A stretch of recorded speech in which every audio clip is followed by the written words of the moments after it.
Guys, good morning. Sorry, morning নেই, তো morning বলে ফেলেছি।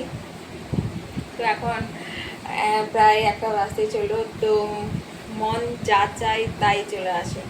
সত্যি মনে হয় না, ভাবছিলাম যে এখন তো কাঁঠাল মানে জ্যৈষ্ঠ মাস, কাঁঠাল পাকার সময় হয়ে গেছে। তো এই টাইমটা না মানে কাঁঠালে যে মানে ঝাল খেতে আমার ভীষণ ভালো লাগে। তো বাড়িতে তো গাছ নেই, তাই ইচ্ছে মতো খেতেও পারি না। বাজারে যাই, তারপরে গিয়ে খাই। আর যদি কেউ দিয়ে যায় তবে তাড়াতাড়ি খাওয়া হয়। তো মনে মনে ভাবছিলাম কাঁঠালের ঝালটা খেতে পাচ্ছি না, কাঁঠাল তো পেকে যাচ্ছে। তো ভাবতে ভাবতে কাঁঠাল চলে এসছে, একজন নিয়ে দিয়ে গেছে। তো এত বড় একটা কাঁঠাল, তো সে কাঁঠালটা তোমাদেরকে আমি দেখাচ্ছি। এই দেখো, কি বল, দেখো একদম সলিড। আর কি ভারী কাঁঠাল, তো এমনি ওজনে মানে ওজন বেশি হয়। তো কি বড় কাঁঠাল।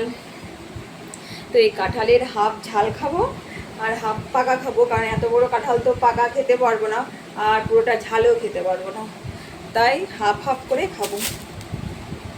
তো মন যা চায় তাই পেয়ে যায়। Okay bye, tata.